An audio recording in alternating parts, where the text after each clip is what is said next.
create disorder, throw people into disorder. And then they're facing two things on it. They're facing complexity or they're facing chaos. And we know through the system, if you're in complexity, you're going to have emergent techniques come out. You're going to be testing and learning, and you're going to emerge new ways of doing things. You're going to emerge of better ways of doing things. Welcome to The Thinking Leader, brought to you by Red Team Thinking. Bad leaders react, good leaders plan, and great leaders think. Each week, you'll get new ideas and insights from business executives, military experts, and innovative thought leaders to help you lead more effectively and better navigate your complex world. Now, here are your hosts, best-selling business author and top-rated leadership speaker, Bryce Hoffman, and former RAF Wing Commander and business agility coach, Marcus Dimbleby. Hello there and welcome to this week's show. And I'm back here with my good friend, Mr. Hoffman, but he looks to be in a different location. Bryce, whereabouts are you, sir? I am in Pfullendorf, Germany, Marcus. Pfullendorf, Germany. Do tell what is over in Pfullendorf, Germany. The International Special Training Center of the joint U.S.-German training center. Here, I've been working with the U.S. Army's 7th Army Training Command here in Germany, which is responsible for all training for U.S. and allied military personnel in Europe and Africa. And we have been talking about the future of leadership in the U.S. military and what's going to be required of leaders over the next 10 years in this rapidly changing operating environment. And it's been really interesting because I've had an opportunity to share a lot of red team thinking with folks and to talk about how to prepare as leaders for uncertainty, how to prepare for how to get comfortable with ambiguity, and how to develop the skills you need to be resilient enough to deal with a future that is so uncertain and emergent. And we've also been talking a lot about transformational leadership and what that means and what that looks like. So right in our wheelhouse, it's been good stuff. You would love it here as a former military person yourself. I'm jealous of what you're doing. It's so good to hear. And the one thing that I've always been impressed with, well, two things with the military is training and their view on leadership. And what has often made me chuckle as I've been outside the military is that the perspective of the perception of the military from the outside world is it's all shouty, does it all, top-down leadership. Where in the reality, it couldn't be further from the truth. We talk about mission command, Auftrags tactic, and that ability to, what we talk about is devolving decision-making, devolving responsibility and control down through the organization to where those frontline operators can make those decisions the quickest. And you can't enable that without the training. If you can't train people to do that and to get comfortable with that, and we talk about getting comfortable with being uncomfortable, don't we? It is such an uncomfortable thing to let go, especially these senior military generals, we know this, to let go of the reins and trust that frontline corporal who is 7 or 8 layers below you, making those tactical decisions that have strategic impact.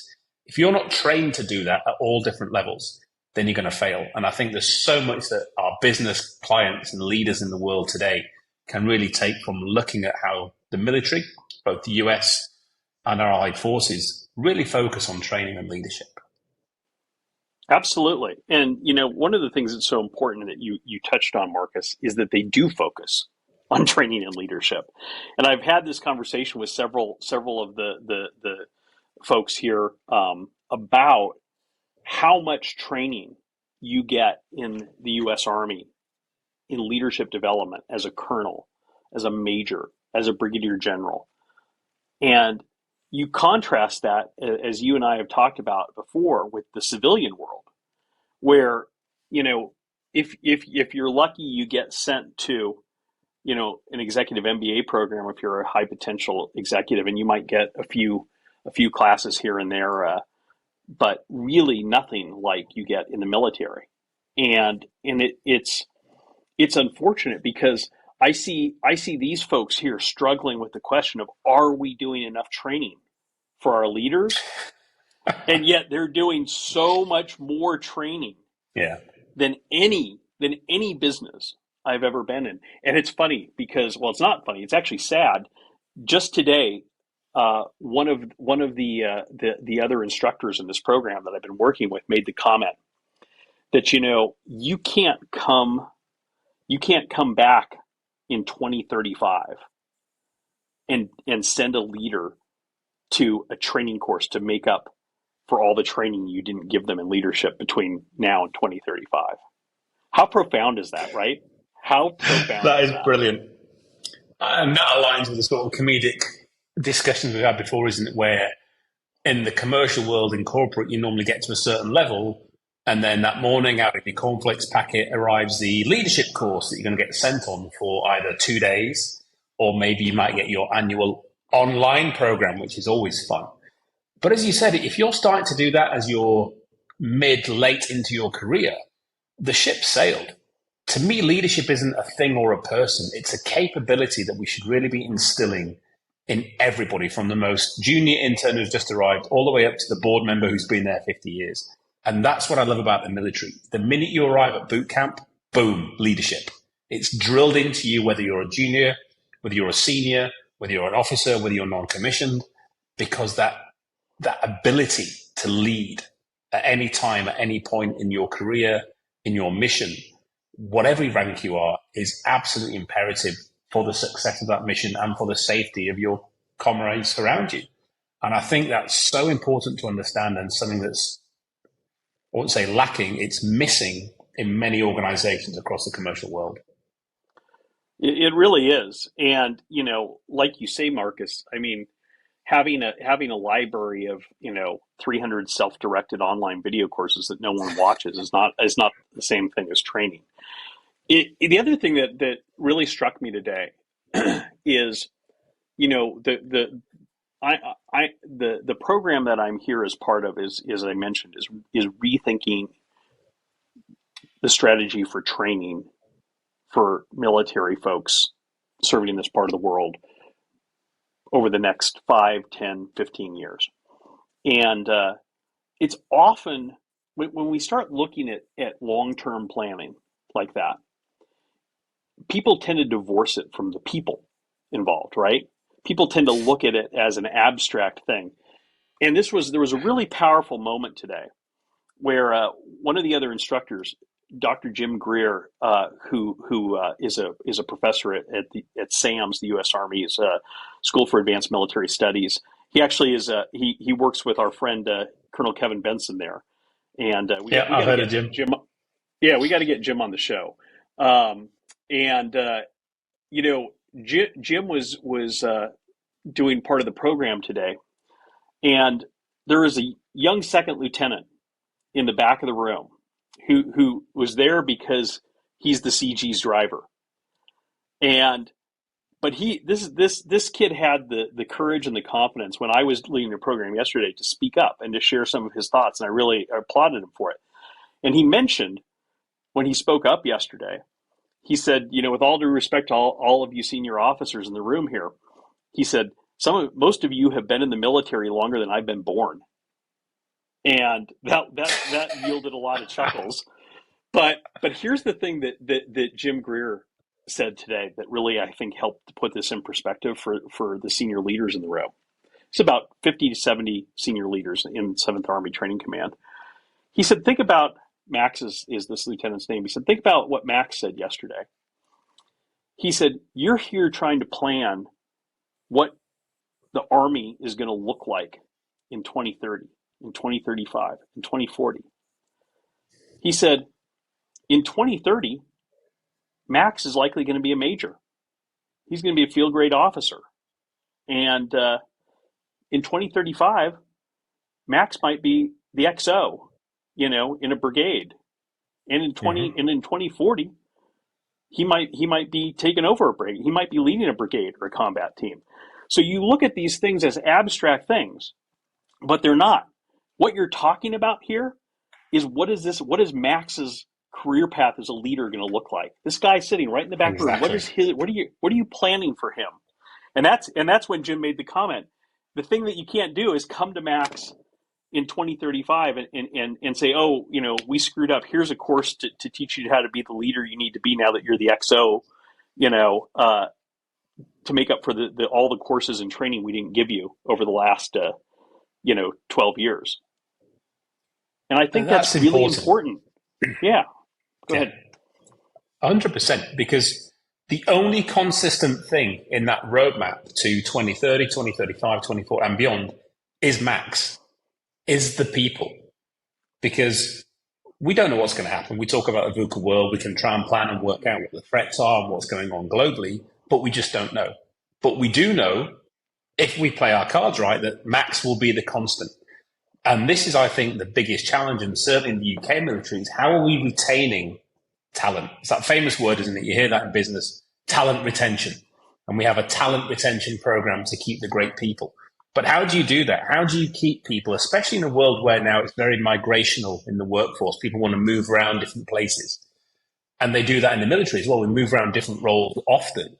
But how do you guarantee that that smart kid sat at the back of the room in 3-5 years is going to be still engaged, incentivized to stay to become that brigade commander in 20 years and take that knowledge that he's got now and grow it and expand it further, but also then be able to cascade that down? I think that's the biggest challenge that is often overlooked, because there's an assumption that that constant will always have a pipeline coming in and feeding it. And that pipeline's, I sense it's drying up quite a bit. Right. And this is why, in the civilian world, we work hard to try to convince our clients to spread this training that we do lower and lower in the organization. Not to not do it at the higher levels, because it's obviously really valuable to teach senior leaders how to think critically, how to teach senior leaders how to listen to diverse perspectives, how to create psychological safety, how to become resilient and develop plans with optionality and all that good stuff. But it's so much more powerful if you give at least a piece of that to folks who are high potential executives, mid-level managers, even frontline managers. Because two things happen. One is, as you talked about before, this is how you enable off-tracks tactic. This is how you enable distributed decision-making, how you drive decision-making as close in the military parlance, to the front line, in the business context, to the factory floor, the retail store as possible, is by giving those low-level leaders the tools they need, the confidence they need, the understanding they need to make good decisions for themselves without having to run everything up the flagpole. But the other thing is that as those leaders, first of all, and we've seen this with a lot of the companies we've worked with, is when you make an investment in developing these younger leaders, you make them want to stay at the organization. I stayed at one newspaper that I worked at that was not a particularly good newspaper, the Oakland Tribune chain in the East Bay of California back in the 1990s, for one reason. It wasn't because they paid more, because they actually paid less than everyone else. It was because, as part of being a reporter there, at the level I was at, every year I got to go and take continuing education classes at the School of Journalism at UC Berkeley. And that was so valuable to me that this company was willing to invest in my development as a journalist, that I turned down a couple of job offers from competing newspapers that would have paid me more money, because I knew that they didn't have that option. And so I think a lot of people think that way. I think a lot of folks, if they see that their employer is willing to invest in their professional development, and again, not in giving them access to an online library of canned courses, but in actually giving them some really meaningful training. Quality. That's a big incentive to be engaged as an employee and to stay and be retained as an employee. And then there's a third element to this, which is that then if you stay and you're retained and you start learning those skills at a young age, and you start applying those skills that you learned consistently and hopefully learning new skills as you advance, by the time you become a senior leader of the organization, you are so much more effective as a leader. You are so much more equipped as a leader, and no one has to send you to a 2-day leadership course to figure out how to be a senior leader, because you already know how to be a senior leader. And not just because it says so on your business card or on your door, but because you've earned that. Yeah. If we stay with the military analogy here, if you think about we put a soldier to the front line, what do they go through to get to that point of competence and confidence that they will step out onto the battlefield ready? We talked about starting at boot camp and you go through all those layers of training, starting with a big picture, understanding battlefield tactics, strategy, operations, etc. We need to incorporate that same mindset into how we train people for leadership capability. And I want to pick up on a few things you said, this development opportunity that I think this is a differentiator now for organizations. People aren't in it for the money anymore. Everybody's in it for the money, full stop. But the differentiator for organizations isn't who's going to pay me this or that. I think it's that development opportunity that you get within these organizations, the ability for you to apply what you know and learn and to be seen to be doing that. Everybody gets up in the morning, we talked about this before, to go to work and do good stuff and to get recognized for it and to learn and take what you've learned and evolve that. And I think if you've got that opportunity to not only get professional development, but also personal, look at the world we're in today, the mental health issues, the stress levels, the burnout rates. The people who are competent and confident and are training themselves, and we see this in the individuals who don't have the development in the workplace, they're paying for it themselves. Look at all the coaches we've been working with this year, 400 people paying good money to train themselves, taking that personal investment to make sure they are better prepared, they are confident in the workplace, they are capable in that arena.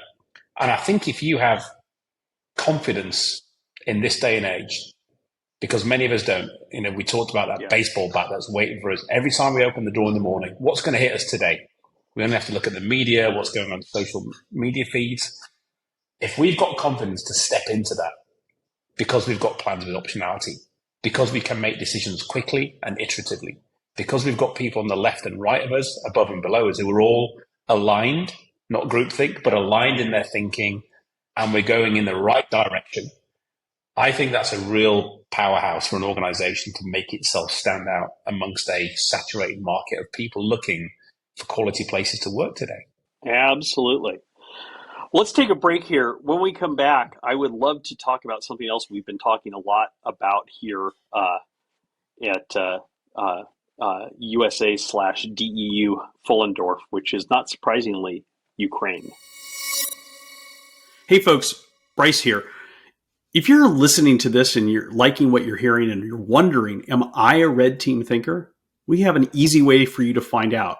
Just go to the show notes, click on the link there to our free assessment to find out if you are a red team thinker and what you can do to think more effectively, to lead more effectively, and to make better decisions faster in your complex world. Like I said, the link is in the show notes, or you can simply go to our website, redteamthinking.com. Check it out. I can't wait to see how you score.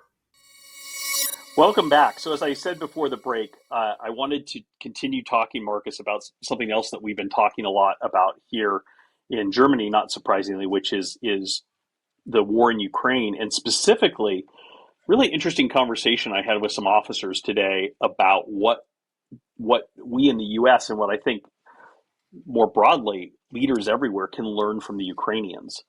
And I was talking with one of the officers here, and he made the observation. He said the biggest thing that has surprised us, and to a real degree, he said, humbled some of us who can reflect on it, is the ability of the Ukrainians to rapidly and with little or no drama, while their country is fighting for its very existence, take all of these different complex weapon systems that are being donated to Ukraine from different countries around the world that they've never seen before, that they've never used before, and figuring out how to deploy and operationalize these systems in a matter of days or weeks. And I know you'll appreciate this, having served in the RAF. His point was, he said, if you try to deploy a new weapon system in the United States Army or Air Force or Navy, it takes years. Good luck. Yeah. Yeah. And people get so wrapped around their axle about trying to learn how to do things differently and figuring out how to train their teams to do things differently. And, one of the things, as you know, that we constantly talk about is lies we tell ourselves. And one of the lies that the US military tells itself, we were talking about today, is that that's what happens, when you upgrade equipment, when you deploy new systems. And this, I think, is relevant to business, because think about deploying new business systems or business transformations. The lie we tell ourselves is this is so inherently hard that we shouldn't beat ourselves up for the fact that it's taking us 2 years to get our head around this and do it. The reality is these things are only hard largely because we make them hard, and because we have the leisure to make them hard. The Ukrainians don't have the leisure to make them hard. So, the British give the Ukrainians a bunch of Challenger tanks. They've never seen a Challenger tank in their life, but they're already fighting with them right now, and Yeah. and using them with great effect, because they just have figured out how to make it work. And this has happened with everything. And you know the U.S. Army folks that I've been talking about who've been watching the Ukrainians do this are in awe, because they say, when we switched from Jeeps to Humvees, it was like the world was ending for the U.S. Oh, military. don't. Yeah. And I know the British, when you switch different types of small arms and stuff like this, it's like Yeah. world It's ending, because torture. it's Absolute and torture. these people are switching the equipment they're using from month to month, and they're not complaining, they're just figuring it out and they're using it. And that just shows what people are capable of if you don't get everything caught up in red tape and rigmarole and bureaucracy, and just hand people the tools they need and tell them to figure out how to use them. Tell you the biggest lie the military tells itself, with a lovely little catchphrase they like to bang around. What do we do in the military? We train as we fight as we train. We don't. They don't. We didn't when I was in. It's a myth. It's one of the biggest myths out there, because, as you said, there's so much self-imposed red tape, bureaucracy, safety standards, that to get these pieces of equipment, this kit rolled out, Frontline, we call it IOC, interim operational capability, FOC, fully operational capability. It just takes years sometimes, because we're Yeah. not training as we fight. If you just drop someone in and go, right, rounds are coming in 10 minutes, get smart on that weapon, people would get smart. People would learn it, use it, abuse it, break it, bend it.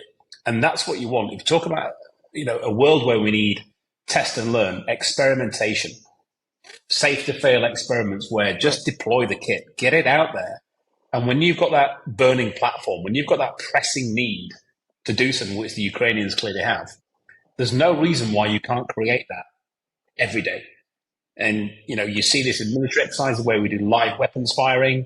You apply that mentality because you can. So that's a question from a business perspective. How can you make shit real? How can you make Yeah. that threat real?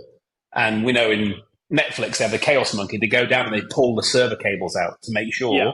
everybody's awake and paying attention. I did that at Lynham. I hit the crash buzzer, simulated a crash on the airfield. Nobody knew what was going on. Hey, it's real. Make this thing happen or feel like it's happening, because then you're going to get the real learning and the value from trying.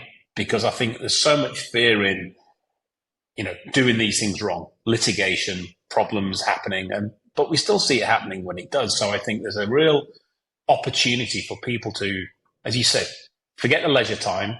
Let's stop being soft. Let's fight as we fight. Let's not bring that myth of this is how we do it, because we don't. And we all know that when you go to frontline operations, it's completely different from what you've trained for. So how can we simulate an environment, and we can do this both in the commercial world as well as we do in the military world, that is as real as it gets, and you make people adapt. Or don't even simulate, just do it. Instead of Do it. Yeah. spending so much throat clearing on business transformation, tell folks, you know what? We're going to roll out this new system. Everyone's going to be using it 3 months from now. It's going to create problems. We're going to break stuff along the way. It's going to be inconvenient, but we'll figure it out. Do what you need to do to make it work. I guarantee you that the success rate of business transformations would go up significantly in 100%. business.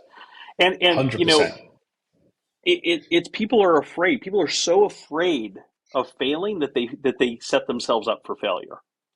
And that's something that, that's amazing. As I was talking with one of the officers today, a specific example back in about, I think it was summer of last year, 2022, the French gave the Ukrainians a bunch of these Caesar self-propelled howitzers. And he was telling me, and they began using them with real effect because they're fast wheeled rather than track self-propelled howitzers. So they'd fire a shell at the Russians and then they'd hightail it out of the place before they could send counterfire back to them. And he was telling me that he was talking with a senior French officer who said, wow, we thought these were good in theory, but we didn't realize how good our cannons were until we saw the Ukrainians use it because they're using them so much more effectively than we've had, because they never had to use it in context against a peer-to-peer adversary. And so they're like studying, he said the French are studying how the Ukrainians are using the French equipment to say, I guess you could do that, and so I just, this is the thing about, it goes back to what we were talking about before the break. If you give people the skills to lead and you give people the skills to make decisions, you don't have to tell them what to do. You just need to tell them what needs to be done and get out of their way and let them do it. And, that's what this is about. And if we go back to Cynefin and the fantastic Dave Snowden who we've had on the show, create disorder, throw people into disorder. And then they're facing two things on it. They're facing complexity or they're facing chaos. And we know through the system, if you're in complexity, you're going to have emergent techniques come out. You're going to be testing and learning, and you're going to emerge new ways of doing things. You're going to emerge of better ways of doing things. So if you've got a new piece of equipment or something you want to test and learn from, that's the best place. If you're in chaos, even better. You're going to have novel things. You're going to have ways of using these equipment that you've never even thought of before.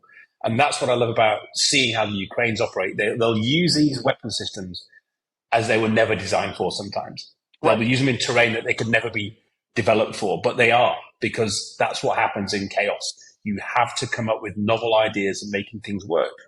So if you apply that same concept, create a bit of discomfort, create some disorder, make people feel uncomfortable, and then challenge them. As you said, challenge people and get out the way and let them figure out how they're going to make shit work.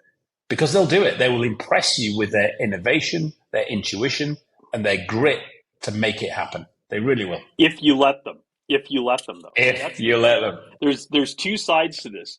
One is the magic that happens when you create chaos, like you said. But that magic can only happen if you enable and empower people to do that. Because look, the Russians are dealing with just as much chaos as the Ukrainians are, as we've seen. And they're not doing this. They're not adapting and overcoming. Why? Because they're not allowed to. Because there's no incentive, and there's a lot of disincentive in the Russian military to think for yourself and to try to do things differently. So there's all sorts of stories about people literally engaging in suicidal behavior because that's what they've been told to do, even though it's obvious that it's not working and that they shouldn't do it because that's the situation they have. So you have to. It's not just. I don't want to encourage leaders just to say, go and pull the plugs on the server rack without also encouraging them to give your people permission to figure out what to do next on their own, rather than going and grabbing the black binder on the shelf and blowing the dust off it and opening up and saying, all right, what does it say in here we're supposed to do when the server wires, get pulled? You have to give people the ability to think and to think for themselves. I'm going to bring this back full circle to wrap this up. This goes back to confidence and competence. If you as a leader have the confidence in yourself and your people, and you've all got the competence to do what's required at those levels and hand off those reins where you need to do, then you're going to have that effective outcome that you're looking for, whether it's business or on the battlefield, irrelevant. And that's only going to come from, what did we talk about at the beginning? Training. Focusing on your people, training, working together. And if you do that as a collective group and focus on what you need to achieve and how you need to achieve that as a group, and let it happen. As you said, get out of the way, let it happen. Those people who you're going to instill that ability into are going to step forward with the confidence and the competence to deliver what you need. And you're going to be able to observe and manage strategically and lead from that position rather than, as we say in the military, the long screwdriver, that general sticking his paws in all the way to the front line because they can't let go. And that's so demoralizing. So train your people, focus on confidence and capability, and you can't go far wrong. Brilliant.